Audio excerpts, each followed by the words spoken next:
दोस्तों क्या हाल है, कैसे हैं। मैं हूं डॉक्टर ज़हूरुल इस्लाम शाहिद और आप देख रहे हैं मेरा चैनल होम्योपैथी एंड हेल्थ। प्यारे दोस्तों, आज की वीडियो में मैं आपके साथ होम्योपैथिक मेडिसन मैनगैनम के यूजेस एंड बेनिफिट्स शेयर करूंगा। मेरी हौसला अफजाई के लिए वीडियो लाइक कर दिया करें। चले शुरू करते हैं। ये दवा एक दांत मैनगैनम के एसीटेट से बनाई गई है। डॉक्टर हनीमन ने इसकी आजमाइश की थी। ये खून पर असरअंदाज होती है। बहुत गहरी और वसी असर दवा है, लेकिन बावजूद इसका इस्तेमाल होम्योपैथी में बहुत कम हुआ है। इसका सबसे ज़्यादा असर गले की नाली पर होता है, जिसका बोलने से ताल्लुक़ है। सिली मादों के इज्तिमा से आवाज़ रफ्ता रफ्ता कम हो जाए और मुसलसल खांसी रहे तो मैनगैनम बहुत मुफीद दवा है। ये दीगर सिली असरात को भी दूर कर देती है। मैनगैनम में ज़ाहरी अलामात की तस्वीर बहुत भयानक बताई गई है, इसलिए अक्सर डॉक्टर इस वजह से भी मैनगैनम के फ़वाइद से महरूम रह जाते हैं कि जब तक ये अलामतें इतनी शिद्दत से मौजूद ना हों वो इसे इस्तेमाल नहीं करते। मैनगैनम में चिकनी और जर्द जिल्द के साथ बेहद कमज़ोरी पाई जाती है, मगर अमूमन बीमारी के शुरू में ही ये सब अलामात ज़ाहिर नहीं होती। जब इंतहाई अलामात ज़ाहिर हो जाएं तो इस वक्त इलाज बहुत मुश्किल हो जाता है। शुरू में ही कोई अलामत मैनगैनम का तकाजा करे तो ज़रूर इस्तेमाल करवानी चाहिए। अगर नरहरे का हिस्सा मऊफ हो रहा हो और सिली असरात ज़ाहिर हों तो मैनगैनम बिला ताख़ीर शुरू करवा देनी चाहिए। अगर मरीज़ मैनगैनम का हो तो दूसरी दवाओं से यह खांसी कम तो हो सकती है, लेकिन वो गहरा असर नहीं करेंगी। मैनगैनम का हड्डियों की झिल्ली से भी गहरा ताल्लुक है। इसी तरह हड्डियों में पैदा होने वाले नासूरों में भी ये मुफीद है।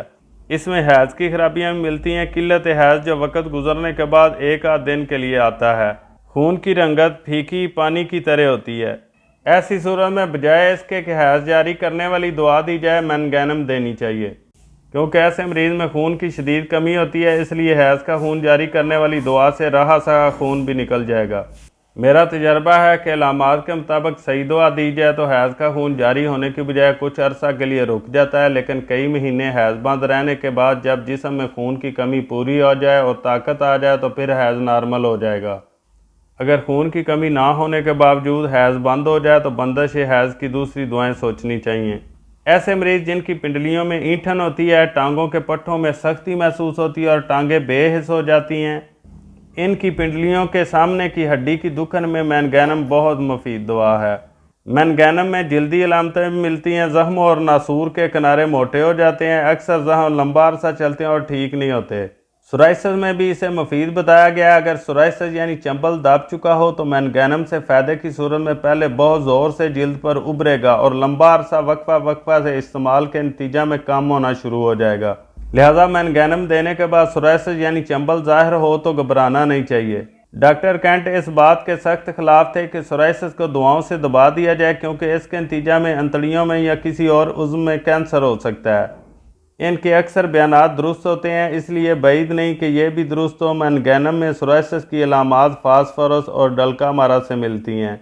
मैनगैनम के जहर से खून के ज़र्रात और खून के खलिये मुतासर हो जाते हैं। नरखरा यानी सांस के लूचदार छल्लों पर मुश्तमिल नाली जो गले से शुरू होकर नीचे फेफड़ों की जानब उतरती है और गले में इसके अंदर आवाज़ पैदा करने का आला होता है, मैनगैनम में इसके अंदर वरम पैदा करने का रुझान पाया जाता है, जिसका हर हमला पहले से बढ़कर होता है। यहाँ तक कि यही बढ़ती हुई बीमारी बेलाहर फेफड़ों में दबे हुए सेल के मादे को बाहर देती है। मैनगैनम से बर वक्त ऐसे मरीज़ का इलाज बाद में पैदा होने वाली संगीन पेचीदगियों से बचा लेता है। मैनगैनम के मरीज़ के जख्म और नासूर ठीक नहीं होते और मुसलसल हरे रहते हैं। ये कैफियत जुज़वी कैंसर की है। अगर इसे ज़बरदस्ती ठीक करने की कोशिश की जाए तो ये पूरे कैंसर में तब्दील हो सकती है। इसके मरीज़ को मामूली सा लम्स भी सख्त तकलीफ़ देता है। अगर चलने से हड्डियों में दर्द हो और आर्निका और ब्रायूनिया से फ़ायदा ना हो तो मैनगैनम फ़ायदा देती है। ये इन दोनों दवाओं की निस्बत ज़्यादा गहरा असर रखती है। इसी तरह मैनगैनम में बैप्टीशिया से मिलती जुलती दर्दें होती हैं जो मैदे की खराबी और टाइफाइड के ताफन से पैदा होती हैं। अगर बैप्टीशिया कुछ फ़ायदा देकर छोड़ दे तो मैनगैनम को याद रखना चाहिए। मैनगैनम में गहरी उदासी पाई जाती है, जिसके साथ ये एहसास होता है कि कुछ होने वाला है। औरतें अक्सर इस गम में मुब्तला रहती हैं, अपने अजीज़ों के मुतल्लिक़ तोहमात का शिकार रहती हैं। अगर ज़हनी अलामात बढ़ जाएँ तो सोचने समझने की ताकत मऊफ होने लगती है, किसी बात का शऊर नहीं रहता, बनाई कम हो जाती है। मैनगैनम इन अलामात को दूर करने के अलावा मरीज़ की दूसरी बीमारियों में भी अच्छा असर दिखाएगी। مینگانم میں حرکت سے اور چلنے پھرنے سے تکلیفیں بڑھ جاتی ہیں، لیکن بیٹھنے سے بھی آرام نہیں آتا۔ ہاں، اگر مریض لیٹ جائے تو سب تکلیفیں یوں ختم ہو جاتی ہیں گویا تھی ہی نہیں۔ وہ عورتیں جو موٹاپے کا شکار ہوں، ہر وقت جسم میں دردیں ہوں اور وہ ہر وقت لیٹی رہیں، ان کی دوا مینگانم بھی ہو سکتی ہے، بشرطے کہ اس کی دوسری اہم علامتیں موجود ہوں۔ بعض دفعہ بیٹھے بیٹھے گھبراہٹ کی وجہ سے حرکت کرنے اور چلنے پھرنے کو دل چاہتا ہے، لیکن چلنے پھرنے سے دردوں کی تکلیف بڑھ جاتی ہے۔ اس علامت میں آرسینک اور اسٹاکس کا خیال آ سکتا ہے، مگر ان دونوں کی علامتیں بالکل مختلف ہیں۔ سیل کی علامتوں میں ارجنٹم میٹیلکم، فاسفورس اور گریفائٹس کی علامتیں مینگانم سے مشابہت رکھتی ہیں۔ اگر سیل کے مریض میں خون کی کمی کی وجہ سے سر میں درد ہو تو ایسے سر درد میں بھی مینگانم مفید ہو سکتی ہے۔ اس میں دردیں سوئی کی چبھن کی طرح ہوتی ہیں، جیسے کسی نے ٹانکا بھر دیا ہو۔ نیز سر کی جلد میں سرخ رنگ کے داغ بن جاتے ہیں اور ان جگہوں میں درد ہوتا ہے۔ آنکھ کے چھپر اور پردوں میں سوزش ہوتی ہے، روشنی سے زودی سی پائی جاتی ہے، قریب کی چیزیں دیکھنے سے آنکھوں میں درد ہوتا ہے۔ اس وجہ سے کتاب نزدیک رکھ کر پڑھنے یا سلائی کا کام کرنے سے آنکھیں دکھنے لگتی ہیں، یہ علامت روٹا سے ملتی جلتی ہے۔ مینگانم میں کانوں سے بدبودار مواد نکلتا ہے، اس بیماری میں امونیم کار بھی بہت نمایاں مقام رکھتی ہے۔ مینگانم میں کانوں میں بھاری پن پیدا ہوتا ہے، لیکن یہ کیفیت مستقل نہیں ہوتی۔ ناک صاف کرنے سے جب ہوا کا دباؤ پڑتا ہے تو وقتی طور پر شنوائی ٹھیک ہو جاتی ہے۔ کان کے برونی حصہ کو ہاتھ لگانے سے درد ہوتا ہے۔ نزلہ، زکام اور گلے کی خرابی کان پر بھی اثر انداز ہوتی ہے اور کان میں درد ہوتا ہے۔ حتیٰ کہ دانتوں کا درد بھی کانوں پر اثر انداز ہوتا ہے۔ پس وہ نزلاتی بیماریاں جن کے نتیجے میں کان مسلسل بھاری رہنے لگیں اور قوت شنوائی متاثر ہو، ان میں مینگانم کو نہیں بھولنا چاہیے۔ سرد اور بھیگے ہوئے موسم میں بغیر کسی انفیکشن کے بھی شنوائی متاثر ہو اور مریض اونچا سننے لگے، اگر اس کے ساتھ کان میں خارش ہو اور دبانے سے گلے میں بھی شروع ہو جائے اور چھینکیں بھی ہیں تو مینگانم سے افاقہ ہو سکتا ہے۔ عموماً یہ علامتیں بھیگے ہوئے ٹھنڈے موسم میں بڑھتی ہیں۔ چہرہ بالکل پھیکا، بے رونق اور زرد ہو جاتا ہے، ایسے چہرہ میں مینگانم بہت نمایاں حیثیت رکھتی ہے۔ بہار کے ساتھ پھوڑے نکلیں تو بھی مینگانم مفید ہے، معدے کی ہر قسم کی تکلیفوں میں کام آتی ہے، خصوصاً اگر بھوک مٹ جائے اور کھانے پینے کی خواہش بالکل ختم ہو جائے تو اسے بحال کر دیتی ہے۔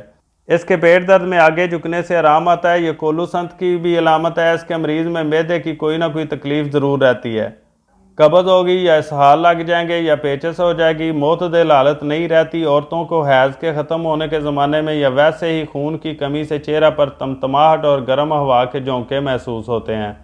اس میں سلفر، گریفائٹس اور لیکسس وغیرہ بھی کام کرتی ہیں، لیکن مینگانم بھی اچھی دوا ہے۔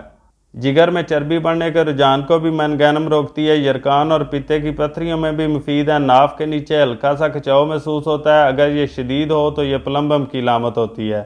اگر گلا صاف کرنے کے لیے بار بار کھنکارنا پڑے تو مینگانم مفید ہو سکتی ہے، یہ علامت اور بھی بہت سی دواؤں میں ملتی ہے، مثلاً ویدیا، ارجنٹم میٹیلکم، سلیشیا، فاسفورس وغیرہ۔ مینگانم میں اس کی دیگر تکلیفوں کی طرح کھانسی بھی لیٹنے کے بعد ختم ہو جاتی ہے۔ ہائیوسمس میں اس سے بالکل برعکس علامت ملتی ہے، یعنی لیٹنے پر کھانسی شروع ہو جاتی ہے۔ وہ بچیاں جو بہت زود ہوں، ان میں یہ علامت بہت نمایاں ہوتی ہے۔ ارجنٹم میٹیلکم میں بھی لیٹنے سے کھانسی کو آرام آتا ہے۔ بولنے اور ہنسنے سے بڑھنے والی کھانسی میں مینگانم سے زیادہ فاسفورس مفید ہے۔ وہ مریض جو رفتہ رفتہ کمزور ہو رہے ہوں، ان کی طاقت کو بحال کرنے کے لیے بھی مینگانم کارآمد ہے۔ ٹھنڈے مرطوب موسم میں اور طوفان آنے سے پہلے مینگانم کی تکلیفیں بڑھ جاتی ہیں۔ مینگانم کی دافع اثر دعائیں ہیں کافیہ مرکری۔ اس کو عام طور پر 30 طاقت سے لے کر 200 طاقت تک استعمال کیا جاتا ہے۔